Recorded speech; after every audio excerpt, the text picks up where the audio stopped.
welcome back to Split Decision. This week on episode 11, we'll be recapping UFC Singapore. After that, we'll talk UFC Paris, Gane versus Spivak. We'll give you our top 5 French things. I may have taken a couple liberties there.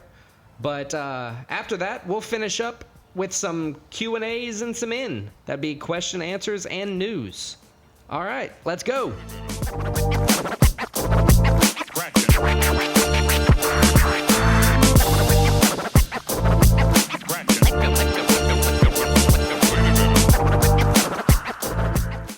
All right, so let's take a look back at UFC Singapore from this past weekend.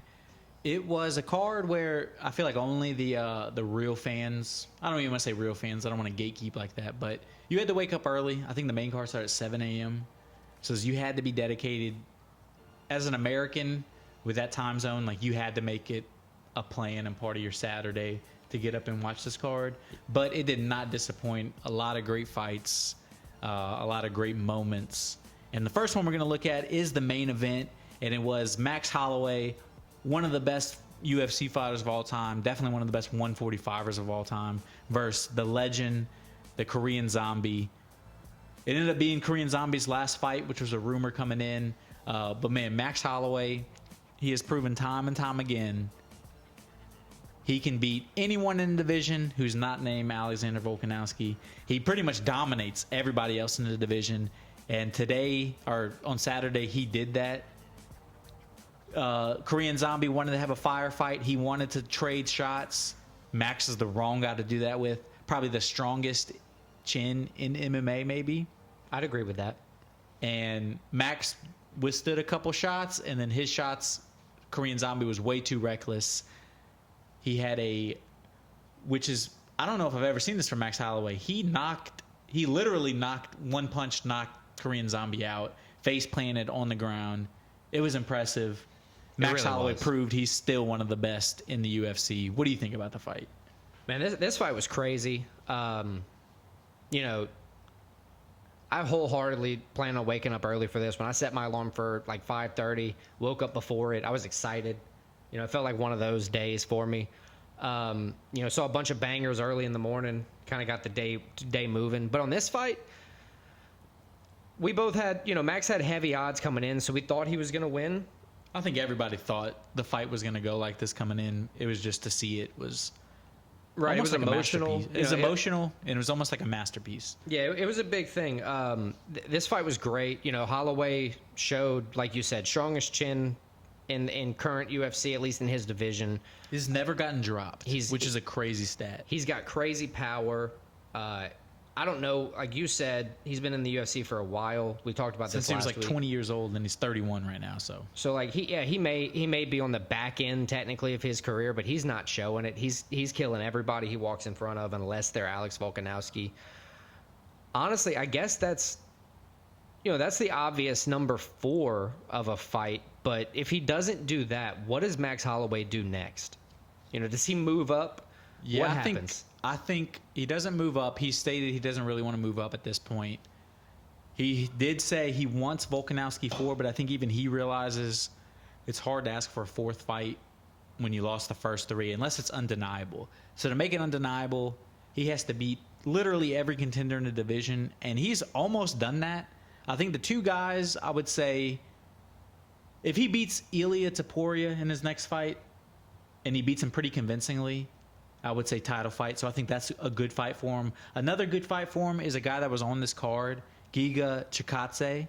I think that would be an exciting fight.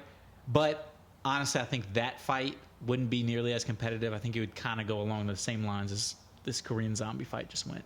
Yeah, no, I like both of those. Definitely Chikadze would be an interesting fight if Holloway is gonna, like you said, gatekeep for another title shot. But I don't think that's his plan. I think you're right. I think he not takes a step down, but if Volk's not going to fight him next for the 4th time, I think he does. I agree with you. I think he goes back and he fights Topuria. And then shout out to Korean Zombie, a great career. He had a great send-off, the whole crowd singing his song. He's a legend in the sport. Sad to see him go, but he went out on a shield, and I don't think you can respect how a guy went out any more than that. No, absolutely. All respect for the Korean Zombie, Chon Sung-jung. All right, the co-main event for UFC Singapore featured Anthony Lionheart Smith versus what's Ryan Spawn's middle name? Or not middle name, his nickname? Superman. Ryan Superman Spawn. Yeah, Good, thank you. Good nickname. Yep, can't believe I forgot that one. This was an exciting fight, dude. Honestly, it could have gone either way. You can't, like you said a minute ago, you can't say it's a rob because it was actually close. Yeah, it was a split decision win for Anthony Smith, 29-28, I think was what most of the two of the judges had it. I had it 29-28 The by other way. Spawn, but it was pretty much a toss-em-up fight. Right. Spawn had him hurt at not the beginning of the fight, but somewhere in the beginning. In the second round, Middle of the fight. He had a chance to finish him, and he just he blew it. Laid on him. And once Anthony recovered, it was kind of boring after that, but Anthony was the more active fighter. He got more, he was hitting him more. So Anthony ends 2 straight losses, but his last 2 wins are both against Ryan Spawn. So it's kind of, Yeah, Ryan Spawn, that also ended, he came into this with 6 straight fights ending in the first round. He won 3 of those, lost 3 of those. This one did not live up to that. It obviously went to decision, so that streak ended for him. Listen, I'm not disappointed with this fight. Honestly, I think the reason we felt as though Spawn won was because we picked him pre-fight. If we'd have both had Smith pre-fight, or one of us would have had Smith pre-fight, I don't think the feeling saying, that Spawn won would even be there. I think we just have a kind of bias. I think it was pretty even. I think it could have gone either way. I just happened to see it in Spawn's favor. But that's what I'm saying. So where do you see Smith, going from here? Where does Anthony Lionheart Smith, who does he fight? He's already lost to Johnny Walker. He's not really moving up. It's not a stale division, but it's a stagnant division with the middle group of guys, because you have Yuri, you have Magomed Ankalaev, you have Alex Pereira, you have Jan, then you have Johnny Walker underneath Krylov. You didn't even name Jamal Hill. Oh yeah, well I was skipping over the champion. I was just talking about contenders. Well, he's not the champ right now. Oh, that's true. He had to vacate. I forget about that. He had to vacate. Yeah. But yeah, so it's just a stacked up division where it's stagnant in the middle. So Smith, if he's not being a gatekeeper, what does he do? Where does he go from here moving up? I don't think he's any. I hate to say it, but I don't think he's a serious contender for the belt anytime soon, and he's older, so probably ever. But maybe like if a guy that fights this weekend, Ozdemir, if he wins, Volkan Ozdemir. Maybe if he gets a win, you line them up. He has a pretty good selection to choose from. It's just not going to be any of the top guys, I think. I agree with that. I think he has a few trials and tribulations he has to face if he wants to make one last run. But from there, he has to continue to win. All right, so the next fight we're going to look at, Giga Chikadze, the Ninja, taking on Alex Caceres, Bruce Leroy. This was a fight, it was Chikadze's first fight back since January of 2022, where he suffered his first UFC loss. So he took his time after a loss. He really got beat up by Calvin Kattar. He came in today. He won the fight. He pretty much, I wouldn't say dominated, but he was in control of the fight. He did break Caceres' arm early in the fight. I think it was when he kicked, Caceres tried to block it. Yep, that's exactly what it was. Snapped the forearm. Broke his forearm, so Caceres was fighting most of this fight with one arm, which, once you know that, it kind of explains how the fight went, because it wasn't the most exciting fight, but it was a fight where Chikadze was in control the whole time. And It makes sense that he's in control when the other guy has one arm. Chikadze, like I said, his first fight back since January 2022, he didn't look as sharp as he typically does, but I feel like it was a good showing from him. He came in, he got 3 solid rounds in. A good thing to do when you had such a long layoff. Honestly, he'd probably rather that than come in and have a quick knockout. That way he can kind of, get some of that ring rust off. Right. Get his legs moving back under him a little bit. Get a little fight time under. So all in all, I think it was a very successful night for Chikadze. I think he came into this fight ranked 8 or 9. Right. So 8 or 9. So he's looking, with this win, he was already before his long layoff, he was kind of looking like a contender coming up. I think he definitely has earned himself probably like a top 5 fight, maybe like a number 5, number 4. I'm thinking maybe like a Brian Ortega, Yair Rodriguez, Arnold Allen. Maybe even if he gets lucky, since Max Holloway's fighting everybody in the division and he's already beaten the guys we just talked about, maybe even Max Holloway. So Chikadze, he's on the up and up. He's a guy to look out for. How do you think this fight went? What do you think about it?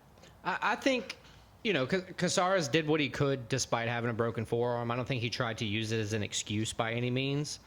But that kind of paved the way for Chikadze being able to, win all 3 rounds by unanimous decision, that being 30-27 by all 3 judges. Which is surprising because I had it 29-28 Chikadze.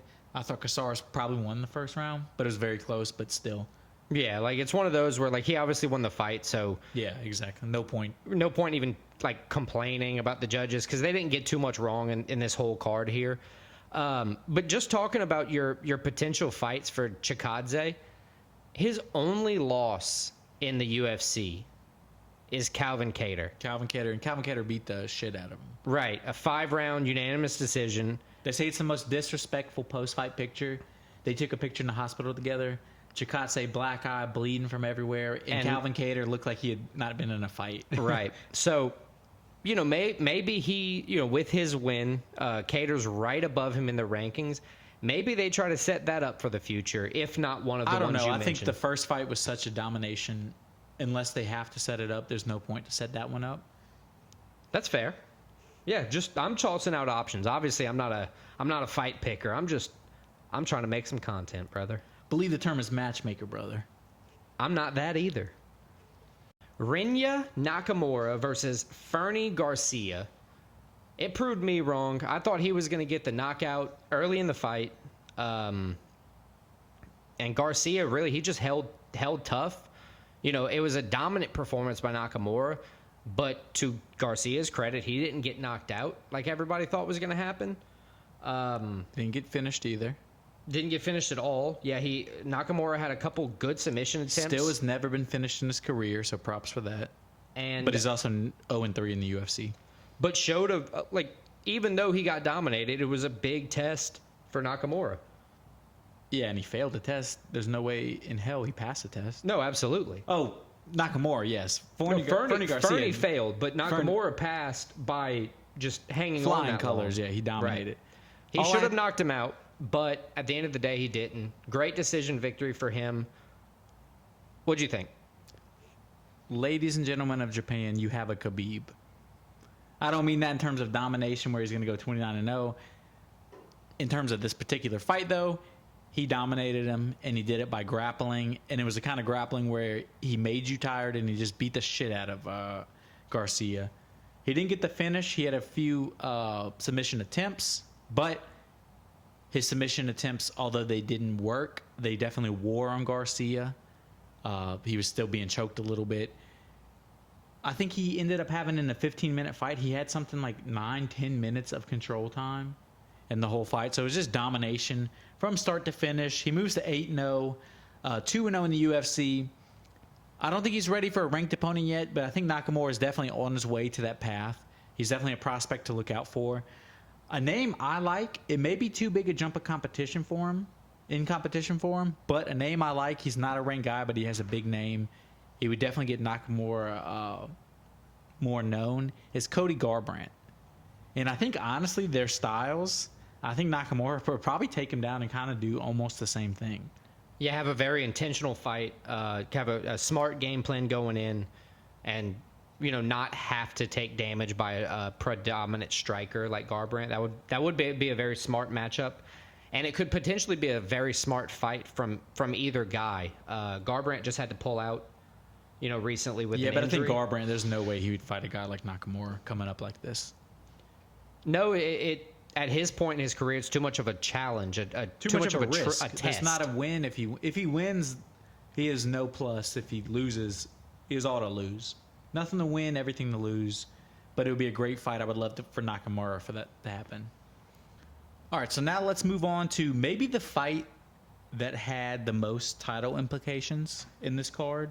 Aaron Blanchfield, cold-blooded, taking on Talia Santos, the Brazilian. Santos coming off the tough split decision loss to Valentina Shevchenko for the title. Blanchfield, probably the hottest prospect in the division. She's not even a prospect anymore. She's a full-blown contender. This fight was a great fight. Santos started off great. First round, she looked faster. She was hitting Blanchfield clean, flush. But Blanchfield took the shots, didn't really affect her too much, and she was going forward the whole first round, and she just kept doing that the whole fight. As the fight went on, second, third round, Blanchfield took control. She did have about 10, 11, 12, somewhere around that range takedown attempts. Yeah. She didn't get one of them, but the attempts got her in the clinch. It got her wearing on Santos. By the end of the fight, Santos looked tired. By the third round, Blanchfield was the faster fighter on the feet. She was hitting Santos more. 29-28, I think all three judges had it. Yep, 29-28, all That's three what I judges. had it. That's what I had 29-28 it. Blanchfield. She easily won the second and third round. Santos won the first. But it was an impressive performance for Blanchfield. How do you think this fight went? What do you think about it? Honestly, this was a great performance by Blanchfield. It looked like she stuck to her plan the whole way through, consistently going for the takedowns. Even though she didn't get them, Santos had to defend takedowns. They were strategic. Right. It takes a lot of gas to have to keep somebody off of you for the entire fight, which is one of the things that helped Blanchfield, gas Santos out, deep into the third round. And it showed. It showed that Santos didn't have as much gas. It showed that Blanchfield looked well more prepared, even though coming in, Santos might have been the better striker. Yeah, Blanchfield, she showed, as you said, she had a game plan. And despite getting punched in the face, as the old Mike Tyson saying says, once you get punched in the face, your game plan goes out the door. Right. Her game plan did not. She stuck to it. It was a professional performance. Crazy that she's only 24 years old. And right now, honestly, it's almost undeniable that she should get the winner of the title fight coming up between Shevchenko and Grasso. Yeah, it's honestly not even something we really should play around with. I think she just gets it. I think so too, especially considering how good Santos fought against Shevchenko, arguably winning the fight.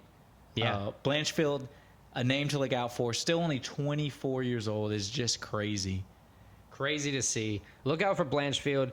I'd venture to guess if Grasso keeps the belt, Blanchfield will be the new champion. If Shevchenko gets the belt, What a fight that would be. man, it's a toss-up for me at this point. I got to let the time pass to see a little bit more, but I'm excited either way. So either finishing off or opening up the main card, depends on how you're watching and how you're listening to this.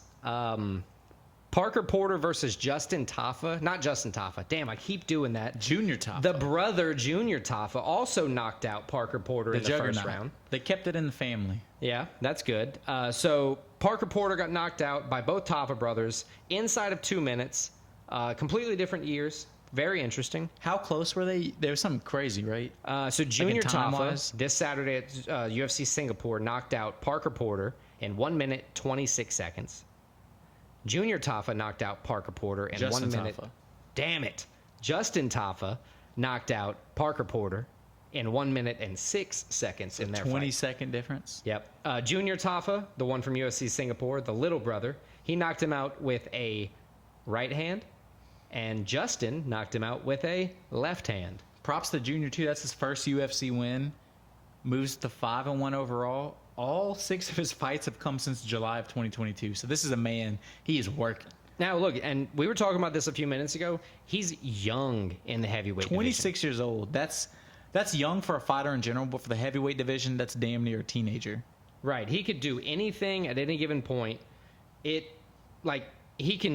obviously not going to go down in weight class. I was about to say, hell, he could lose weight and get to 205 maybe. I mean, 40 pounds, you never know. We've seen, who do we see with a six-pack? Derek Lewis had a six-pack. You never know what somebody like Junior Tafa could drop 40 Cannonier pounds. went from heavyweight to middleweight. That's true.